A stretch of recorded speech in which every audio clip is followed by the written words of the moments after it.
નમસ્કાર મિત્રો, હું ચુડાસમા પરસોત્તમ આપ દરેક મિત્રોનું ટીમ આઝાદ વતી દિલથી સ્વાગત કરું છું। મિત્રો, આજના વિડીયોની અંદર ગુજરાત પોલીસ કોન્સ્ટેબલ લેખિત પરીક્ષાના ફાઇનલ પરિણામ વિશેની વાત કરવાની છે। જ્યાં મિત્રો વાત કરીએ તો ફાઇનલ પરિણામ આખરે ક્યારે આવશે તેમને ધ્યાનમાં રાખીને જ 2 થી 3 મહત્ત્વના કહી શકાય એવા કારણો જોવાના છે, જે જાણીને તમને પણ એવું લાગશે કે હવે ફાઇનલ પરિણામ છે તે ગણતરીના દિવસોમાં આવી શકે છે। જ્યાં મિત્રો શું છે સંપૂર્ણ વિગત તમે પણ જાણવા માગતા હોય તો વિડીયોને ખાસ કરીને અંત સુધી અવશ્ય જુઓ। સૌથી પહેલાં વિગત જોઈએ તો તમે અહીંયા જોઈ શકો છો, જ્યારે પ્રોવિઝનલ આન્સર કી ડિક્લેર કરવામાં આવી હતી ત્યારે જણાવવામાં આવેલું હતું કે પ્રોવિઝનલ આન્સર કી ડિક્લેર થઈ ગઈ છે અને તે આન્સર કીની અંદર જે ઉમેદવાર મિત્રોને કંઈ રજૂઆત કરવી હોય, વાંધા અરજીઓ દાખલ કરવી હોય તો તેમને તારીખ 20/6/2025થી લઈને 23/6/2025 એટલે કે 3 દિવસનો ટાઈમ આપવામાં આવેલો હતો, જેના થકી ઉમેદવાર છે તે ઓનલાઈન વાંધા અરજી કરી શકે અથવા તો ઓનલાઈન સિવાય અન્ય કોઈ પણ રીતે કરેલી વાંધા અરજી હશે તેમને માન્ય ગણવામાં નહીં આવે। આવી રીતે ભરતી બોર્ડ દ્વારા માહિતી આપવામાં આવેલી હતી। તમે અહીંયા જોઈ શકો છો, પહેલું કારણ જોઈએ તો દર ભરતીની અંદર પ્રોવિઝનલ આન્સર કી આવ્યા બાદ તમને વાંધા અરજી કરવા માટે લગભગ 8 દિવસ સુધીનો ટાઈમ આપવામાં આવતો હોય છે, પરંતુ તમે અહીંયા જોઈ શકો છો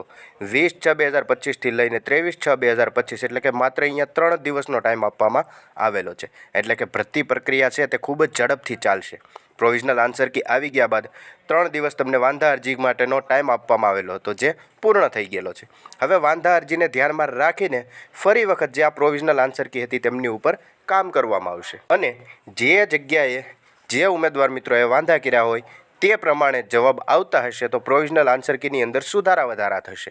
અને સુધારા વધારા થયા બાદ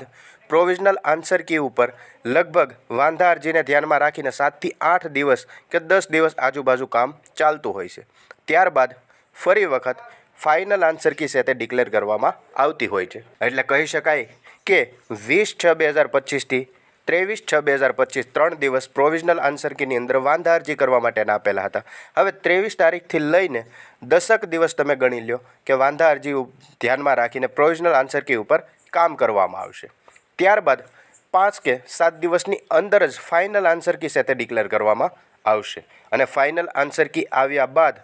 2 કે 3 દિવસ વધીને 5 દિવસની અંદર ફાઇનલ પરિણામ છે તે ડિક્લેર કરવામાં આવશે, જેના થકી ઉમેદવાર મિત્ર છે તે પોતાના કોન્સ્ટેબલના લેખિત પરીક્ષાના માર્ક્સ છે તે ચેક કરી શકશે, ગુણ જોઈ શકશે, તેવી રીતે પરિણામ પણ ડિક્લેર કરવામાં આવશે। માટે જ કહી શકાય કે આવા કારણોને ધ્યાનમાં રાખીને જોઈ શકાય કે ફાઇનલ પરિણામ છે તે ગણતરીના દિવસોમાં આવી શકે છે, કારણ કે વાંધા અરજી કરવા માટે માત્ર 3 દિવસનો ટાઈમ આપવામાં આવ્યો અને પ્રોવિઝનલ આન્સર કી પણ લેખિત પરીક્ષા પૂર્ણ થયાના લગભગ 4થા કે 5મા દિવસે તમને આપી દીધી હતી, એટલે આ ભરતી પ્રક્રિયા છે તે ખૂબ જ ઝડપથી આગળ વધી રહી છે, કારણ કે સપ્ટેમ્બર અથવા ઓક્ટોબર મહિનાની અંદર બીજા ફેઝની પોલીસની ભરતી પણ કરવાની છે તેવી પણ માહિતી મળી ગઈ છે અને જેમની અંદર જગ્યાની વાત કરીએ તો લગભગ 14,820 આસપાસ જગ્યાઓની પણ એક લિસ્ટ આવી ગયેલું છે, તો તે જગ્યાને ધ્યાનમાં રાખીને બીજા ફેઝની ભરતી કરવામાં આવશે। તો તે ભરતીને ધ્યાનમાં રાખીને બની શકે કે આ ભરતી છે તે ખૂબ જ ઝડપથી આગળ વધી શકે, એટલે જ તે લગભગ 15 કે 20 દિવસની અંદર ફાઇનલ આન્સર કી આવી જશે તે ફાઇનલ છે અને ફાઇનલ આન્સર કી આવ્યા બાદ 8 કે 10 દિવસની અંદર ફાઇનલ પરિણામ છે તે આવતું હોય છે। આવી રીતે કહી શકાય કે LRT કોન્સ્ટેબલનું ફાઇનલ પરિણામ